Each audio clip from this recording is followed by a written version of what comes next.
और स्पेन के कैस्टेलॉन के जंगलों में धधक रही आग अब और विकराल रूप ले चुकी है। ये लोगों के लिए मुसीबत बनती जा रही है। आसपास के इलाकों में आपातकाल जैसे हालात हो गए हैं, जहां 10,000 लोगों को अपना ही इलाका, अपना ही घर खाली करना पड़ा, क्योंकि आग ने लोगों का जीना मुहाल कर दिया है।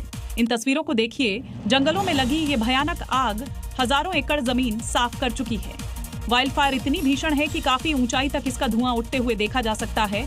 ड्रोन से ली गई तस्वीरों में 10,000 हेक्टेयर से ज्यादा जंगल जलकर राख हो गए। जहां पर पहले हरे भरे पेड़ हुआ करते थे, वहां पर अब राख और सुलगती आग है। और तेज चलती हवाओं की वजह से आग तेजी से शहर की ओर बढ़ रही है, जिसके बाद लोगों को इलाका खाली करने के आदेश दिया है।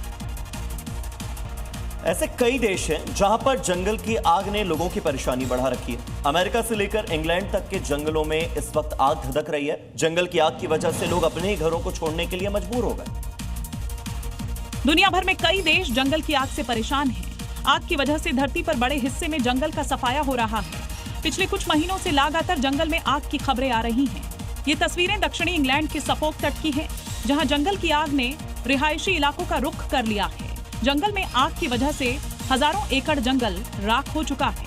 आग की वजह से आसपास के इलाकों में धुआं ही धुआं दिखाई दे रहा है।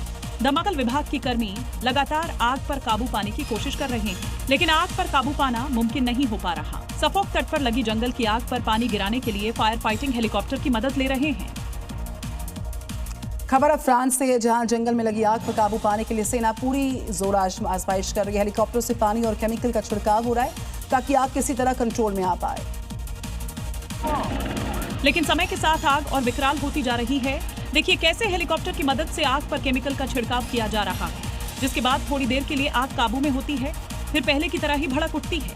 केमिकल और पानी के छिड़काव के बाद भी फ्रांस के जंगल में लगी आग कंट्रोल नहीं हो पा रही है। फायर ब्रिगेड, सेना, युद्धक विमान और पोत सबको लगा दिया गया है। जंगल में लगी आग के कारण यहाँ लाखों लोग अब तक विस्थापित हो चुके हैं।